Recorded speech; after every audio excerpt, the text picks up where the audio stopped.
Tudo da Canção Nova em um só lugar. Canção Nova Play. Boa tarde a você sintonizado no Sistema Canção Nova de Comunicação. Estamos começando ao vivo, direto de Cachoeira Paulista, mais um programa Trocando Ideias. Sim, hoje é terça-feira, então ao meio-dia o programa é ao vivo. Você tem várias reapresentações durante a nossa programação, mas a primeira exibição dele é ao vivo. E nós estamos aqui para, junto com você, fazermos esse programa, porque como eu sempre gosto de lembrar, quem faz a pauta do programa Trocando Ideias é você em casa.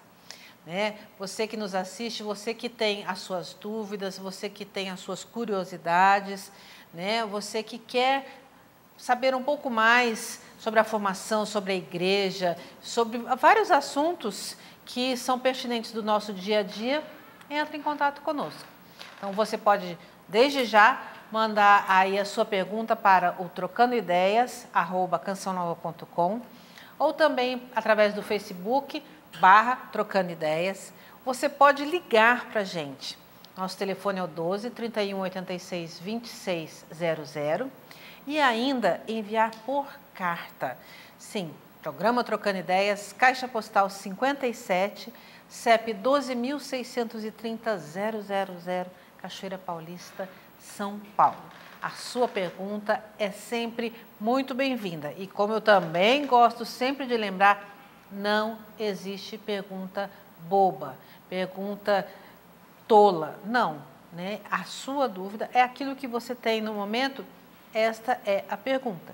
Porque sempre tem gente nova chegando aqui e a gente tem sempre que ajudar uns aos outros naquilo que são as nossas limitações, mas também aquilo que são as nossas dúvidas, os nossos questionamentos, aquilo que a gente pode crescer. Né? Ajudar o outro a crescer, nós estamos aqui para isso. Então, desde já, muito bem-vindo. Boa tarde, professor. Parabéns, né? Porque hoje é dia de São José. Os homens hoje, os grandes homens, os homens que são homens de verdade, São José, merecem o parabéns. São José Valeiros, né? Valeiros. É isso aí, graças a Deus. Hoje é um dia de graça, de bênção. Eu gosto sempre de lembrar que São José, assim como Nossa Senhora é mãe da igreja, oficialmente, São José é pai oficialmente, porque o Papa Pio IX, 1870, proclamou São José pai da igreja, assim como Nossa Senhora, Paulo VI colocou mãe da igreja. Sabe, eu acho, cara, que não pode ter nenhuma igreja brasileira, ou no mundo, que tem que ter a imagem de Nossa Senhora e de São José. Pode ter do santo protetor da igreja, São Benedito, Santo Antônio, a igreja de Santo Antônio, está lá, Santo Antônio. Mas eu penso que Nossa Senhora e São José têm que estar representados, porque são oficialmente... Aquilo que eu insisto muito, quando o Papa liga na terra, Deus liga no céu. Pedro, que você ligar aqui, eu ligo no céu. Então, Deus ligou, Nossa Senhora é mãe, São José é pai. Então é mesmo. E pai não é figurativo, o pai é para proteger, para alimentar, para defender. É o provedor, né? É o provedor, exatamente. É a figura ali. É o patrocínio, né? Patrocínio, muito bonito. Bem-vinda, Adriana Pereira Ferreira. Vai ser Pereira o resto da vida, né? Mas muito bem-vinda. Há tempos que não aparecia aqui conosco, mas graças a Deus está de volta. Eu tive um período que eu estive operada, né? Fiz 2 cirurgias, então eu fiquei 50 dias de licença, me recuperei e já voltei com tudo, né? Estamos aí, né, à disposição, sempre que necessário, a gente está aqui para trocar ideias.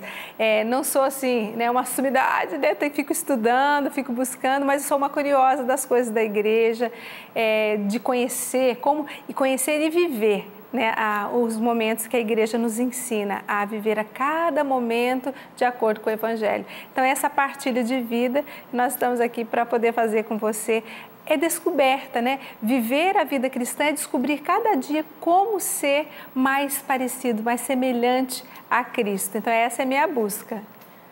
Aí, a Adriana disse que ela não é assim uma sumidade, mas ela é irritantemente estudiosa mesmo, viu?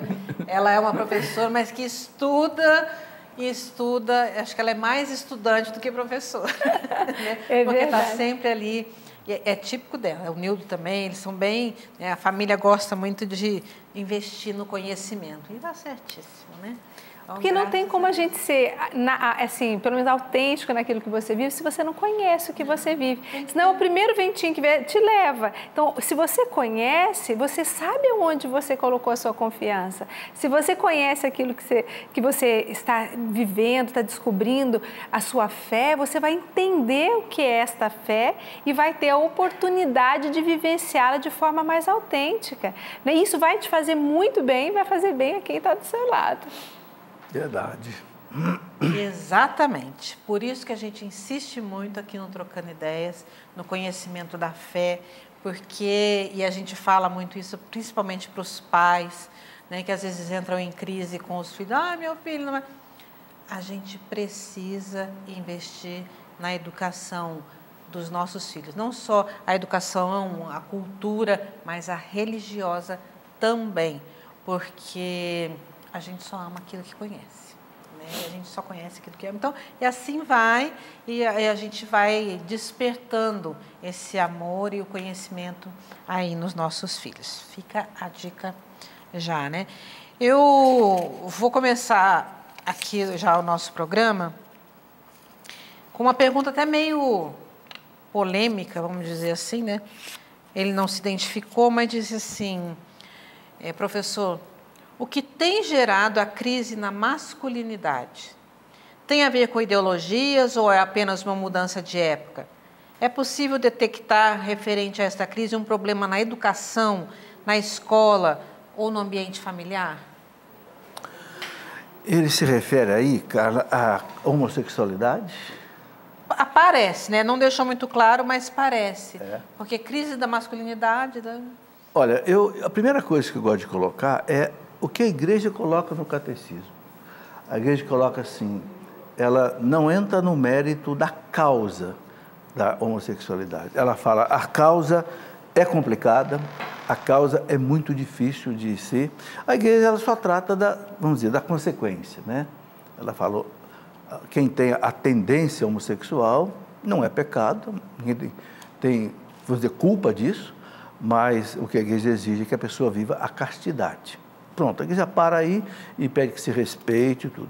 Agora, as causas, o que leva, eu não sei, eu acho que é um somatório de fatores, sabe, Carla? O melhor livro que eu li sobre essa questão é de um doutor belga, que há mais de 30 anos estudou homossexualidade, inclusive tentando ajudar as pessoas, doutor Gerhard Hardweg. Ele escreveu um livro, foi publicado pela editora Santuário Aparecida, A Batalha pela Normalidade Sexual. Depois ele escreveu um outro, que foi publicado agora pela editora Quadrante, muito bom, ele chama de Homossexualidade e Esperança.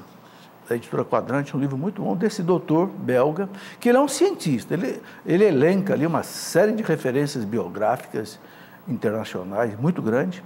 Ele coloca o seguinte, é um ponto de vista. Ele coloca o seguinte, que a homossexualidade, para ele, não é a genética, não é algo que vem de herança genética, mas ele acha que é algo que vem do ambiente, não só familiar, mas principalmente familiar. Ele acha que, por exemplo, a opinião dele, né? Sinceramente, é difícil a gente colocar tudo isso. Ele acha que, por exemplo, se um menino tiver um trauma com alguém do sexo masculino, o menino tiver um trauma com o pai, por exemplo, ele passa meio que inconscientemente a rejeitar o sexo masculino. E pode começar a querer se comportar como menina, e vice-versa. Bom, isso é uma opinião de um grande psiquiatra, doutor nisso, mas realmente é difícil, sabe? Eu acho que há fatores no mundo moderno também que facilita isso. Eu acho que um pouco também, sabe, Carla, talvez, às vezes vira meio um pouco de moda, né? Eu não sei se estímulo que possa haver através de televisão, de novela, possa fomentar, porque hoje as pessoas são muito suscetíveis à moda, né? É uma superexposição também, né?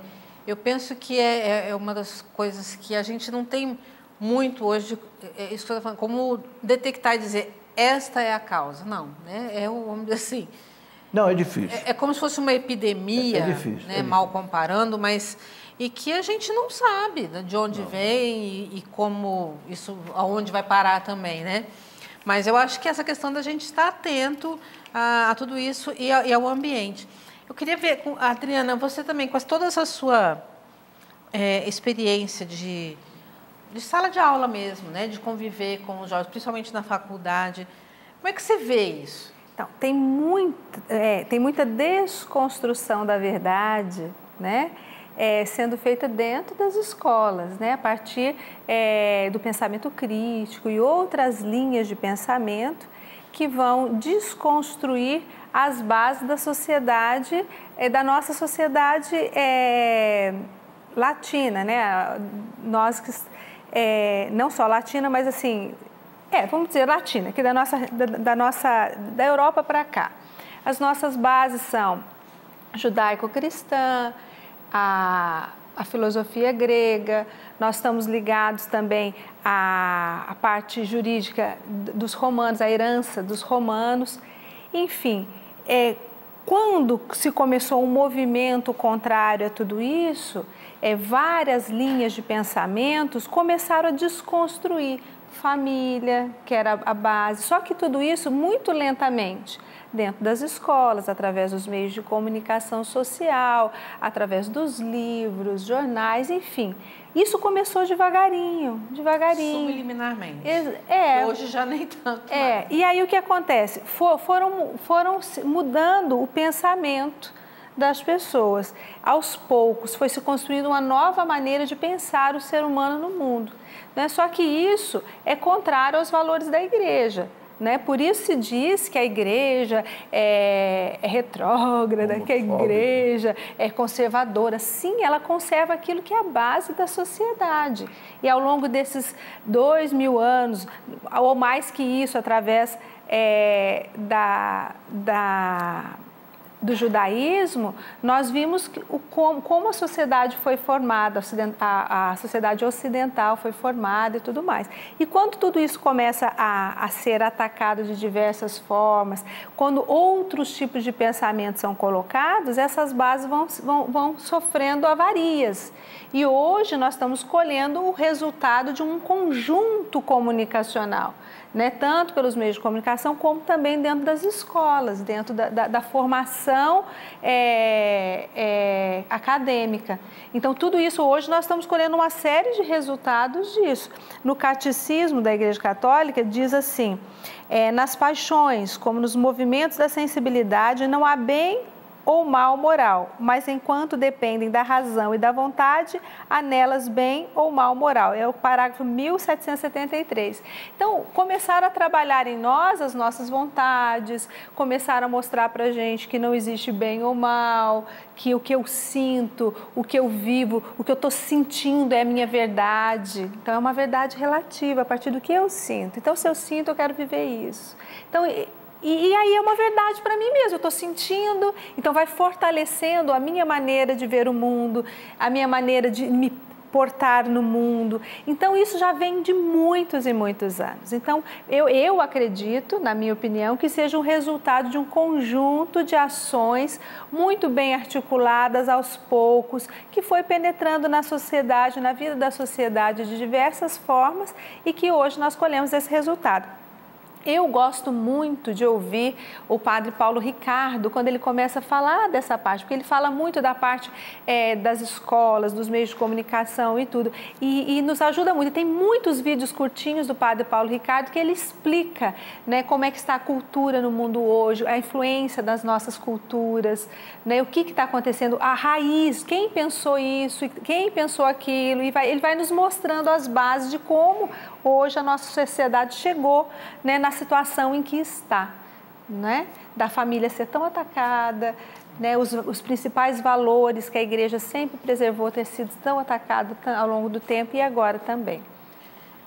Então tá aí, né? A gente não sabe dizer qual é a origem da crise da masculinidade, assim, com certeza, mas é esse conjunto. É um conjunto de fatores. Então, que... Agora, não é só masculinidade, não. é Também a crise do feminilidade. gênero, feminilidade. É dos dois lados, né? Sim, dos dois, com certeza. Então, a gente tem que estar atento aos sinais aí e tentar ver o que a gente pode colaborar com as pessoas nesse sentido. Eu quero aproveitar, o professor falou aqui também... Eu digo que o mais importante é o conhecimento. A gente tem que buscar o conhecimento. A gente tem que, como você disse, eu gosto de estudar, né? A gente tem que estudar, buscar, conhecer, não é? E procurar fontes, não é? Cristãs que possam nos ajudar a fazer esse discernimento. Se você é católico, cristão, busca essas fontes e busca estudar. Eu acho de fundamental importância que a gente conheça, entenda as bases de cada uma da nossa fé e das outras propostas filosóficas que nós temos. É importante, não é difícil. Tem intérpretes disso para a gente. Eu aí indiquei o padre Paulo Ricardo, o professor Felipe, nos programas dele, também vários programas, explica toda essa crise que está havendo de identidade, né, professor? Do ser humano, essa crise que ele tem. Nós estamos em tempo de crise mesmo, é verdade. Geral. E eu quero aproveitar, como o professor falou também, que às vezes as pessoas... viveram um trauma com um pai, com uma pessoa do mesmo sexo e por isso vão... Então, são várias situações que a gente está, vamos dizer assim, predisposto no nosso dia a dia. E eu quero, então, já falar desse livro, que é da Adriana Potesky. Ela é psicóloga, né, e escreve, Vencendo os Traumas... Desculpa.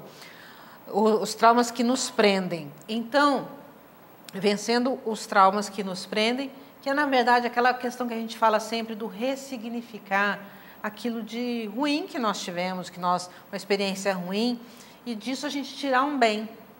Então, ela vai falando que como a gente pode vencer esses traumas e, a partir disso, recomeçar com o outro lado, né, com uma outra visão. Então, vale a pena estar aqui, vencendo os traumas que nos prendem, descobrindo os primeiros passos para recomeçar. Então, tudo é possível a gente recomeçar e a gente só não pode fazer dos nossos traumas, das nossas dores, muletas. Né? Você falou uma palavra muito legal, que foi ressignificar, né? Quantas pessoas que passaram por traumas terríveis e depois trabalharam de forma a construir uma sociedade melhor. A partir do trauma que ela teve, ela fez ações sociais que transformaram a realidade. Aquilo não vai acontecer mais, porque deu um novo significado e encontrou um caminho, uma solução para que outros não sofressem o mal que sofreu. Eu acho isso muito importante, ressignificar, não parar. Você não está sozinho, não parar no medo. Não vitimizar, exatamente. Né? Porque a gente fica só como vítima. A gente tem que sofrer, lógico, aquilo que é dor, que é doído, deve ser sofrido, né? A gente tem que passar por ela. Mas depois disso, né? Igual o luto, depois disso você dá um up, né? Vamos ressignificar e buscar um sentido para tudo isso que a gente está vivendo, né? Mas vamos lá. A Adriana também não se identificou e disse assim: é certo ter privacidade no casamento? Meu marido não permite que eu saiba a senha do seu celular e do e-mail. Fico desconfiada que esteja me traindo. O que fazer? Bom, o casamento é uma relação de confiança, né? Você tem uma relação de confiança com seu marido e essa confiança, ela se conquista, ela se amadurece ao longo do relacionamento. Não é? É importante que você se diga a ele como você se sente em relação a isso. Claro que você não vai dizer para ele que você acha que ele trai você, mas entender, primeiro conhecer o seu marido, entender as razões pelas quais ele prefere manter a privacidade nessas duas questões, não é? E é importante que você também diga como você se sente em relação a isso. Não é? O princípio do casamento é nos tornarmos uma só carne, né? Ser um com o outro, se fazer um com o outro, não é? Quanto menos diferenças, quanto menos, vamos dizer assim, divisões, melhor, porque o sentido do casamento, né, dessa unidade dessas duas pessoas é muito importante. Mas aí também pode vir com relação à questão de criação da pessoa, né? Pode ser, na melhor das hipóteses, pode ser como é que ele foi criado. Por exemplo, eu e meu marido. Meu marido ele foi criado numa família onde tudo era posto em comum. Na minha família, eu fui criado cada um com o seu. Minha mãe tinha a conta dela, meu pai tinha a conta dele, cada um trabalhava. Eles dividiram as contas entre eles e cada um tinha a sua conta pessoal, não tinha conta conjunta. Eles sempre foram assim. Foi o jeito que eles se entenderam. Ó, você paga a água, paga o gás, e separaram essas questões. Então, às vezes é questão de criação. Quando eu me casei, meu marido já queria conta conjunta. Eu falei, opa, peraí, na minha casa eu aprendi que é tudo separado, vamos dividir. Ele falou, não, tudo junto. Eu reaprendi a ter tudo junto. Mas foi uma questão de eu ter que mudar de opinião, né? Eu fui entendendo e fui experimentar essa forma de ter tudo em comum, tudo junto, né? Então, é uma questão que você precisa, primeiro, compreender as razões do seu marido, entender, olhar para ele, para a história dele, o que o leva a pensar e agir desta forma. Não é sem desconfianças, em primeiro lugar. Tira a desconfiança do primeiro lugar da sua vida, do primeiro pensamento seu. Coloca lá no último. Comece a tentar entender a história dele, a razão, porque ele tem esse sigilo, né? E depois, quando você tiver uma argumentação adequada, não ofensiva, converse com ele, coloque como você se sente, né? As pessoas, quando entendem como a gente vive, como a gente entende, quando se coloca no lugar do outro, ela consegue compreender que talvez ela esteja causando um mal desnecessário, ela está causando um mal-estar desnecessário no outro, né? É uma conquista, você vai precisar entender, compreender, conhecer e também colocar a sua posição. É o que eu vejo nessa situação. Professor, o senhor que tem mais tempo que eu de experiência. Olha, eu acho que não tem sentido esse negócio de não deixar a esposa saber a senha. Não tem mulher que não fique desconfiada. Então, eu acho que a mulher vai ficar desconfiada. A questão é isso que eu queria entrar aqui. Nem que não tenha nada, mas por quê? Exatamente. A questão não é a senha, eu acho. Né? A questão é a falta do diálogo e da confiança, né? Eu acho que a situação e o problema é mais embaixo, né? Como é que é essa relação deles? Está mais na raiz da relação deles, né? De confiabilidade e tudo, porque se realmente... Não, porque sabe... Desconfia. Eu não sei nem se o Cleto tem ou se não tem senha, mas porque eu também não me preocupo com o celular dele, com os e-mails dele, nem ele comigo. Mas também eu sei que não teria dificuldade nenhuma se ele tem senha de me falar. Mas é essa confiança. Não, eu acho que gera dúvida. E gerar dúvida no meio de um casal é um negócio muito complicado. Casamento é unidade. Se não houver unidade, não há casamento. E unidade quer dizer um livro aberto. Porque não é só o problema de infidelidade, de repente, sexual. São outros problemas. Vai que ele está fazendo uma série de negócios que ele não quer que a esposa saiba. Amanhã, se dá certo, tudo bem. Se dá errado, vai ser uma bomba na cabeça dela depois. Então, é melhor que ela saiba logo. Sabe, eu falo muito nos casais, tudo tem que ser feito em comum. Por quê? Porque se deu certo, nós vamos festejar. Se deu errado, nós vamos chorar junto. Nenhum não vai apontar o dedo para o outro, o culpado foi você. Sabe? Porque outra coisa que eu vejo, sabe, cara, é bom a gente ser vigiado. Talvez as pessoas estranhem que eu vou falar. A igreja fala que tem duas maneiras de você se arrepender. Por contrição ou por atrição. O que é a contrição? Eu não quero pecar porque eu não quero ofender a Deus, porque Deus é meu Pai, Deus é bom, eu não posso ofender a Deus. Outra coisa, eu não vou ofender a Deus, senão Ele me castiga e me põe no inferno. É a atrição, o atrito. As duas coisas são importantes. A igreja fala que o arrependimento por atrição também é válido, não só o de contrição. Então, é bom a gente ser um pouco vigiado, sabe? É bom que a esposa saiba a senha do meu celular. Eu acho que é bom. Não sei, de repente, eu não tenho mais esposa. Talvez eu esteja falando, mas eu nunca escondi a senha dela quando ela era viva. Sabe, você vê, a polícia vigia a gente. Por que você não passa de 110 lá na Dutra? Não é só porque você é bonzinho, não, que você tem medo do guarda te punir. A hora que você vê o cara dando farol alto para você do outro lado, você reduz, porque você está com medo do guarda te punir. Então, a vigilância também tem um sentido na vida da gente, porque nós somos fracos.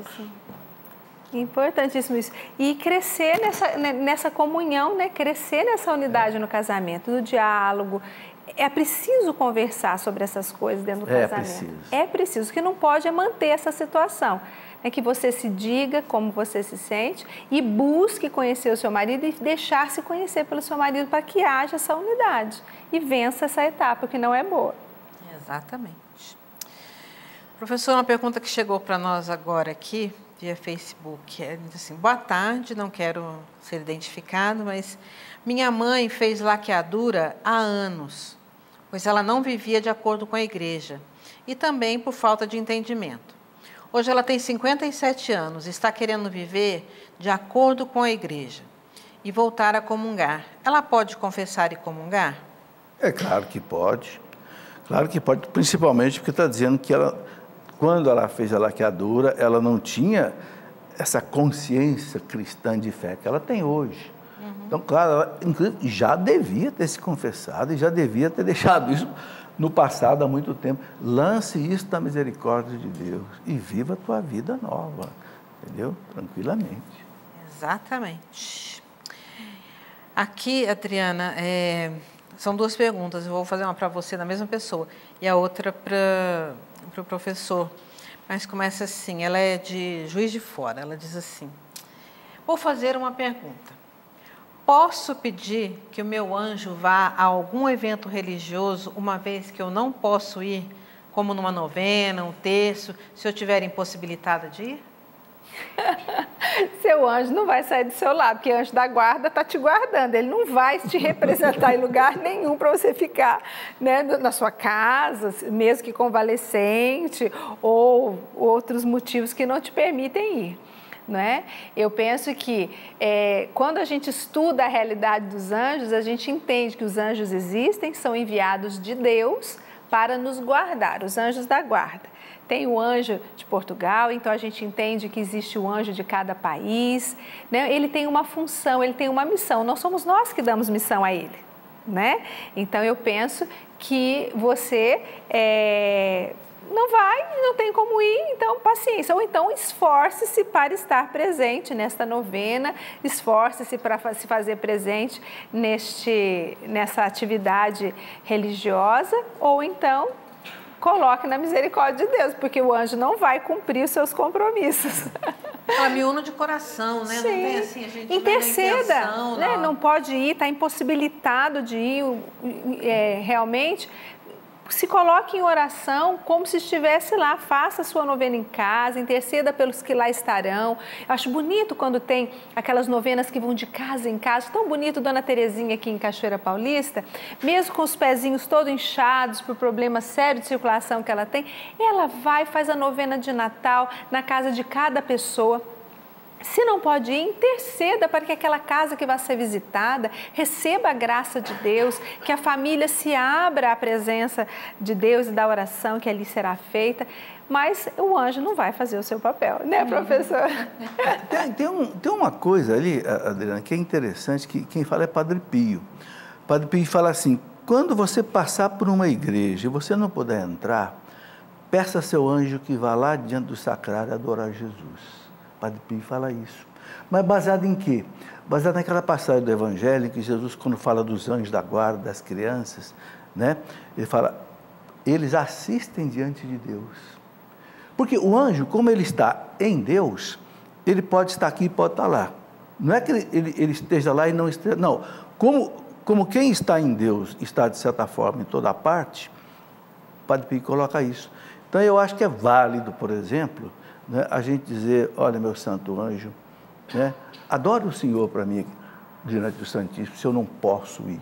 Mas no sentido assim de adoração, como está, Jesus fala, os seus anjos assistem diante do meu Pai. Né, quando ele fala, não escandalize uma criança dessa. Né? Então, acho que é Mateus 18, porque os seus anjos assistem diante de Deus. Quer dizer que ele está aqui, entendeu? Então há essa saída também. Eu gosto sempre de dizer o seguinte, sabe, Carla? Essas coisas não estão escritas no catecismo da igreja. Então, são opiniões que a gente dá aqui. Uma coisa é o que está escrito no catecismo. Sim. Que a gente não é oficial, né? Não, a gente responde objetivamente. Agora, quando é uma pergunta que... Eu nunca li isso em nenhum manual bíblico, nem manual de moral, nem manual de teologia. Então, a gente dá uma opinião. Olha, quando eu digo lá no Perguntas e Respostas, fica com a opinião quem quiser. Não estamos falando em termos de dogmas. Nos estudos que nós já fizemos, nas leituras dos santos, os livros sobre anjo da guarda, ele tem uma missão junto de nós, ele assiste diante de Deus. Então, essas coisas que a gente já estudou, já entendeu, da palavra dos santos, como os santos nos revelam a presença dos anjos. Mas, assim, dizer que a gente pode dar, assim... Não, e essa outra coisa de o anjo assiste diante de Deus. Onde é que Deus está? Deus está aqui. Nós somos templo do Espírito Santo. Quer dizer, o anjo não precisa sair daqui para adorar a Deus. Quer dizer, no além, né, no sobrenatural, as coisas são diferentes, né? E nós não existe mais tempo nem espaço. A gente tem que raciocinar com o sobrenatural isento de tempo e espaço, que nós estamos presos nesse mundo. Né? Até na própria física, o Einstein mostrou que o tempo pode desaparecer, o espaço pode desaparecer, se você viver na velocidade da luz. Quer dizer, imagina então no sobrenatural de Deus. Aí é que tempo e espaço não tem sentido eu falar, entendeu? Não cabe no nosso raciocínio humano, né? Vai tudo para o espaço mesmo. Não, tudo pode ser, né? Mas a gente tem que, aos poucos, né, viver essa espiritualidade, né, fundamentada no Evangelho, né, na doutrina da igreja, procurar, né? Sim. Mas o mais importante que eu vejo nessa situação é se unir. Você tem o desejo de estar lá, não pode estar lá, una-se espiritualmente a esse evento, interceda por ele, participe espiritualmente, seja um intercessor. A validade da intercessão é algo maravilhoso. Então, seja um intercessor desse evento, desse encontro, dessa novena que você falou, né? Gostaria de ir, mas não posso. Eu mesma, eu fiquei 50 dias sem poder sair de casa e eu passei esses 50 dias rezando. Eu até topava fazer outra cirurgia se fosse para ficar tanto tempo rezando. Foi muito bom. Ai, essa é boa mesmo. E, professor, a segunda pergunta dela era o seguinte, porque eu falei que ia fazer para o senhor, porque é algo referente à semana passada que nós falamos aqui no programa. Estaria fazendo errado se doar o que dói no bolso sem meu esposo saber, se sei que ele não vai gostar? Faço aos poucos aos que encontro na rua. Voltamos no problema do casamento. Eu acho que no casamento não pode ter nada escondido. Eu acho que se você precisa decidir alguma coisa, não tem tempo de conversar com o esposo ou a esposa, é algo urgente, você decide. Pode ser que o outro não goste, é diferente. Você estava numa emergência. Mas quando há possibilidade de conversar, é preciso fazer em conjunto. Porque também não tem sentido, né, cara, eu fazer uma caridade boa aqui, que dói no meu bolso, e depois eu ficar brigado com meu marido. Não tem sentido. Sabe, nós temos que... O casamento é de Deus, é divino, temos que cuidar dele, né? Então, cuidar das coisas, né? A caridade, mas também tem que preservar a vida conjugal. Então, tá aí, né? A gente também não pode... Eu acho que ela precisa conversar com ele, dobrar ele. Mulher sabe dobrar o marido. Não, eu penso que o testemunho, né, da esposa, ao mostrar o valor da caridade, de ajudar o próximo, isso né? Vai aos poucos trabalhando o coração daquela pessoa. Se ela não é aberta a estender a mão ao outro, ela vai percebendo a graça de fazer aquilo. Né? Você peça permissão, eu posso ajudar? Começa com pouco, né? Para não doer tanto, como ela falou, né? Começa com pouco e mostra, depois, olha como foi bom, ajudei aquela família, agora aconteceu isso, estão bem. Dê esse feedback também importante para que a pessoa possa ir se motivando também a se abrir a essas realidades da ajuda ao próximo. E aí tem uma coisa muito importante, Adriana, cara, para o casamento. Qual é a primeira finalidade do casamento? Crescer. A segunda, multiplicai os filhos. A primeira é o casal crescer. Se o outro tem um defeito, eu sou mão aberta, ele é mão fechada demais, eu tenho que trabalhar para ele abrir essa mão.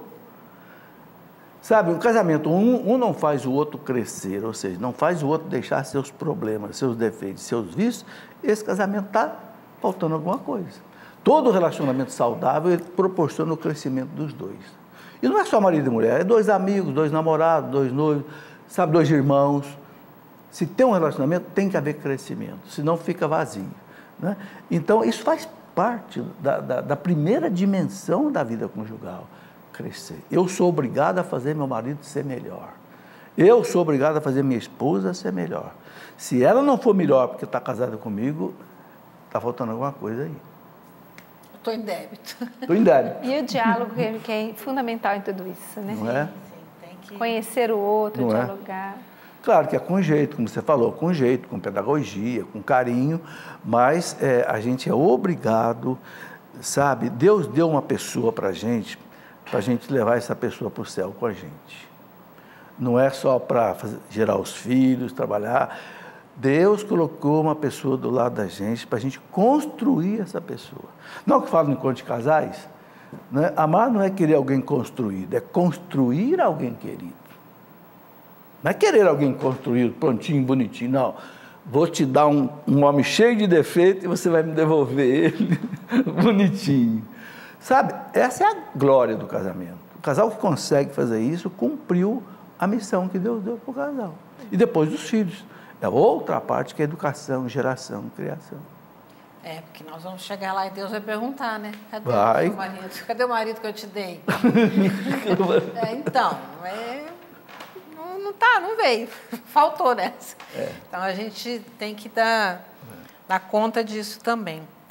Falando em doer no bolso, gente, a gente estava falando por causa das nossas contribuições. Vocês sabem que a Canção Nova, ela sobrevive sem propagandas comerciais. Então, manter um sistema de comunicação sem propagandas comerciais é um desafio enorme, né?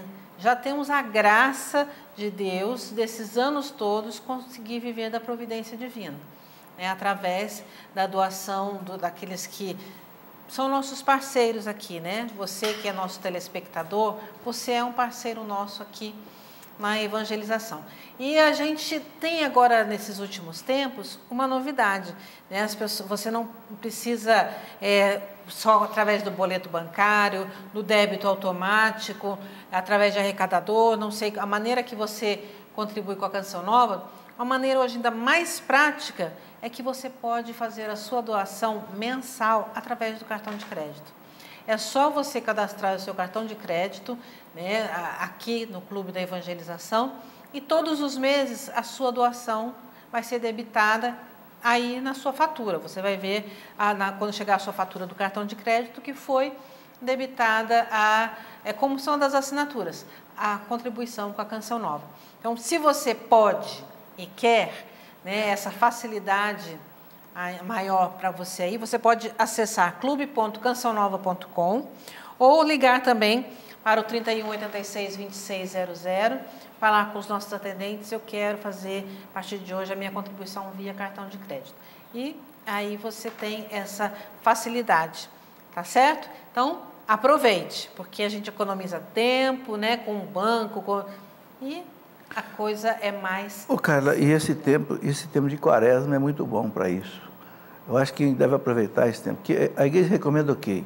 Jejum, esmola e oração. A esmola não é aquela moedinha de 50 centavos que você meio que joga fora ali na sacolinha da missa. Está sobrando, né? A esmola é uma coisa que dói no bolso.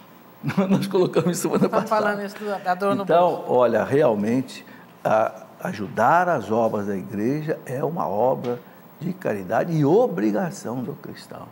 Então, eu penso que a quaresma é uma oportunidade muito boa para a gente ajudar a Canção Nova, que a gente sabe, tem dificuldade, tem dívida, mas assim mesmo não para com a sua evangelização 24 horas no rádio, TV, internet, casas de missão. Sabe, é o reino de Deus que nós estamos construindo. João Paulo II dizia assim: quem é que vai desfrutar do reino de Deus? Só quem ajudar a construir esse reino. Claro, eu fico só assistindo o reino de Deus, depois eu vou querer entrar nele? Não, você tem que carregar as pedras. Tem que carregar as pedras primeiro, né? Não dá para ficar só na janelinha, não, né? Não. Ai, Jesus. Adriana, a Maria Eliane, ela é de Florianópolis, e diz assim: estou voltando para a igreja e quero me consagrar a Deus. É errado escutar músicas não espirituais de vez em quando? Gosto muito de música católica, mas também gosto de música popular brasileira. Bom, eu vou dizer duas coisas a você. A primeira é a seguinte: tudo lhe é permitido, mas nem tudo lhe convém. Hoje, eu penso assim que é preciso ver a letra da música, é preciso ter um certo critério, porque às vezes a gente está ouvindo coisas que realmente são contrários à fé. Existem músicas belíssimas, músicas maravilhosas, mas que infelizmente elas não têm uma letra que edifica, né? Eu também gosto de músicas cristãs e gosto de músicas não cristãs, mas eu busco aquelas que me constroem, aquelas que me fazem bem. Acho bonito, os meus filhos gostam de música clássica, né? Estou dizendo, gente, que essa família é diferente. Meu filho, a playlist do meu filho menor de 8 anos é música clássica, são outros tipos de música. Então, assim, e o bonito, uma vez eu estava lendo sobre a música clássica e dizia que a música clássica, ela leva a Deus, né? Ela leva o coração a Deus e tal. O canto gregoriano e outros tipos de canto. Os grandes compositores compunham para a igreja. Exatamente. Então, assim, você gosta de música popular brasileira. Aquela música, ela é edificante, né? Ela traz algo que te faz bem, tudo bem, mas cuidado com tudo que está se apresentando por aí. O Padre Jonas, ele é conosco da comunidade, ele nos pede que nós realmente possamos abrir mão disso, né? E buscar aquilo que realmente nos santifica, né? Mas aí é um processo de conversão pessoal, cada um está num tempo e no momento desse processo de conversão, né? Então, você vai ver o que você consegue viver, mas que você nunca tire dos seus olhos, nunca tire da sua meta a sua vida em santidade, aquilo que te leva para Deus, né? Eu sei que tem muita coisa bacana, muita coisa bonita, muito trabalho bonito e honesto sendo feito, mas a gente também tem que cuidar com o que está na moda, né? Nem tudo que está na moda nos constrói, nos leva para a vivência de uma vida santa. Adriana, eu queria fazer um comentário aqui sobre música. Já que se levantou o assunto música, é algo muito importante. Basta dizer uma coisa, como a música é importante, a boa música faz bem. Na Idade Média, as pessoas estudavam 7 disciplinas clássicas. Era o trivium e o quadrivium. O trivium era as disciplinas ligadas assim à fala, oratória, retórica e gramática, porque antigamente se escrevia muito pouco, então era tudo aqui na fala, né? Aí depois tinham 4 disciplinas que eram voltadas mais para a parte exata. Era astronomia, era matemática, geometria e música. Olha que interessante, música. Depois que construíram as belas catedrais lá do século X, século XI, entrava a música. O cantochão, que você falou aí, o canto gregoriano, aquilo fazia parte do louvor a Deus. A catedral alta era para o louvor a Deus, a música. Então. Agora, hoje, o que eu estou percebendo?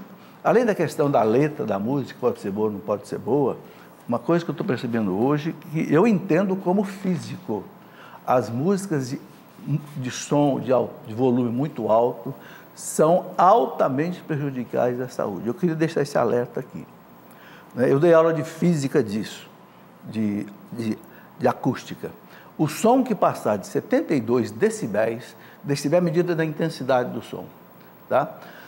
Começa a afetar as células nervosas do cérebro e essas células podem começar a morrer. E você começa a perder a audição, ok? Então, por exemplo, este fone de ouvido, ele é um som puro. Aí eu estou falando como, inclusive conversei com o meu médico, que eu uso aparelho de audição, porque no meu tempo de jovem, eu fui muito exposto, né, a barulho, né, hoje eu uso aparelho, né, ele me disse, este som de microfone no ouvido é som puro. Isso, a expressão que ele usou para mim é o surdinho do futuro. Por quê? Aí eu queria dar uma explicação científica sobre isso.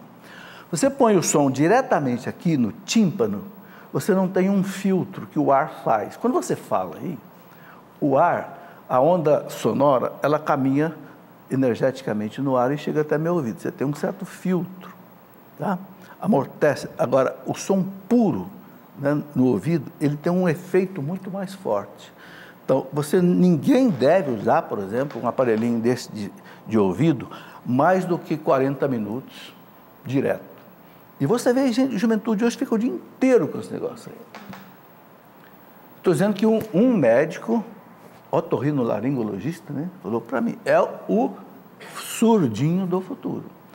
E outra coisa, esses sons de baladas, de coisa, tranquilamente a mais de 72 decibéis.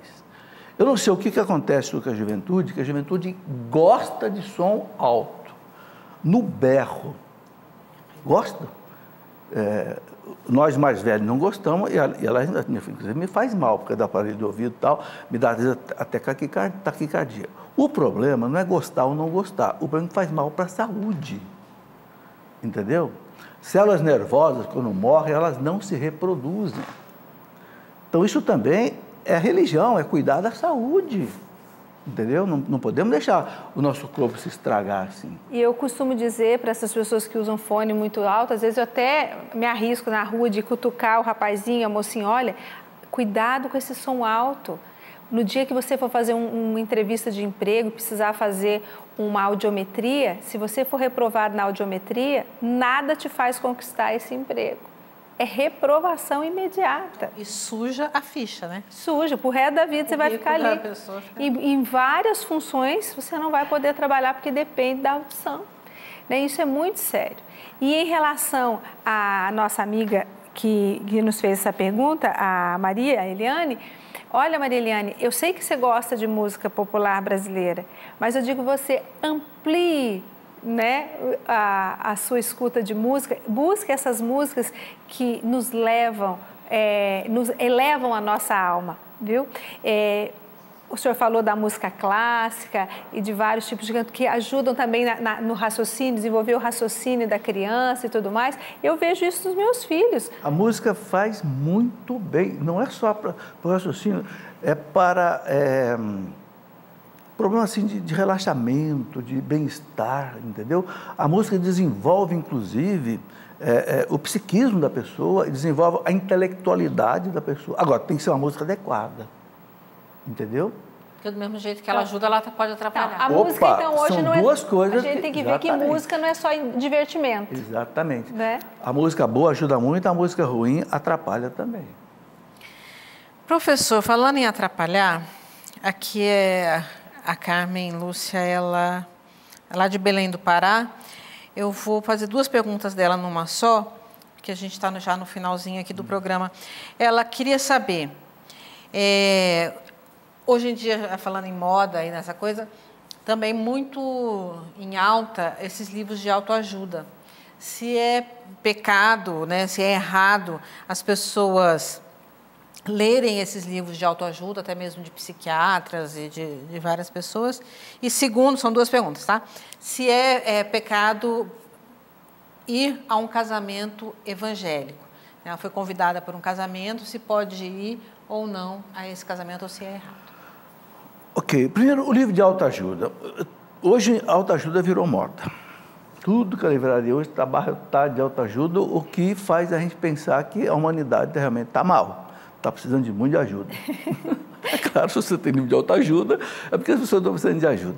Eu acho que o importante no livro de autoajuda é você ter um bom conhecimento da doutrina católica e saber filtrar. Isso está sendo recomendado aqui para eu ter paz, ter alegria. Está de acordo com a nossa fé católica ou não está? Se não está, você rejeita. Eu escrevi um livro de autoajuda para ser feliz. Aliás, foi a sugestão da Luzia. Mas o que a Luzia me disse? Isso faz mais de 10 anos. Felipe, está cheio de livro de autoajuda, por que você não escreve uma autoajuda cristã? Um de ajuda do alto. Eu escrevi. O que você precisa para ser feliz? Você precisa viver as virtudes. Você tem que ver a humildade, a bondade, a mansidão, a caridade, a meiguice, você vai ser feliz. Então, a autoajuda, se ela for cristã, beleza. Claro que vai ter aspectos psicológicos importantes, filosóficos importantes, mas aí tem que haver um filtro. E o filtro você faz quando você conhece a doutrina. Né? E do casamento? O casamento, eu não vejo problema da gente ir num casamento assim, protestante, evangélico, a gente é convidado. Não, Entendeu? Não vai haver ofensa a Deus ali, não vai haver ofensa a Nossa Senhora, não vai haver ofensa à nossa fé. Evidentemente, se houver ofensa, a gente deve até se retirar. Mas normalmente não há. Os casamentos são... Eu já participei assim, de amigo que convida, olha, eu vou me casar. Pô, tudo bem, é por amizade. Né? Não vejo... nunca li um documento da igreja que diga que seja proibido você ir assistir um casamento evangélico. Nunca li. Se alguém já leu isso, até peço que me informe. Né? Eu nunca li. Tá certo, então. Vamos encerrando aqui o nosso programa, né? Porque o tempo urge. Mas eu quero lembrar, como eu fiz semana passada, a cada um de que você pode, desde já, preparar aí na sua cidade uma caravana, ou até mesmo sozinho, se organizar para vir participar do acampamento de Pentecostes, de 7 a 9 de junho, acampamento de Pentecostes aqui na Canção Nova, em Cachoeira Paulista, com o tema Enchei-vos do Espírito Santo. Nós teremos aqui o padre Edmilson Lopes, o padre João Marcos, o padre José Augusto, a Verinha, Ana Lúcia, o Alexandre Oliveira e vários outros, né, que estarão aqui conosco neste grande evento que é o acampamento de Pentecostes sob esse tema, Enchei-vos do Espírito Santo. Carla, eu quero convidar para a festa da Divina Misericórdia. Ai, meu Deus, pode convidar para a festa da Divina Misericórdia. Nós teremos aqui o acampamento da Semana Santa e na semana seguinte, 26, 27, 28, o acampamento da Divina Misericórdia, a festa da Divina Misericórdia aqui na Canção Nova. Então venha participar. E o tema deste ano é muito bonito porque resgata esta questão de santidade, de buscarmos a nossa conversão, porque Deus está nos chamando, está buscando a nossa urgência da nossa conversão, porque o tempo é breve e Ele nos quer todos salvos. Então venha para a festa da Divina Misericórdia na semana seguinte da Páscoa. Faça a sua caravana e venha também. A Canção Nova tem muitos eventos que podem ajudar você a retomar com vigor a sua fé, a sua vivência cristã. Tá aí. Então, se é falta de convite, já não é mais. Venha participar da Canção Nova, escolha aí um evento e venha estar conosco aqui em Cachoeira Paulista. Muito obrigada a vocês nesse programa. Obrigada, professor. Nada. Mais uma vez pela participação. Deus abençoe. Que São José hoje possa me conceder uma graça especial. Amém. Obrigada, Adriana. Eu que agradeço a oportunidade de estar aqui. Peço desculpas se não conseguir, né? Não, foi aqui, gente, ótimo. A gente troca ideias, a gente mete pitaco um aqui na resposta do outro e é ótimo, porque é assim mesmo, né? São vários pontos de vista e que a gente quer ajudar você aí em casa. A gente se encontra durante a programação ou na próxima semana com a graça de Deus. Até lá! Hoje não tem beijinho da Luzia.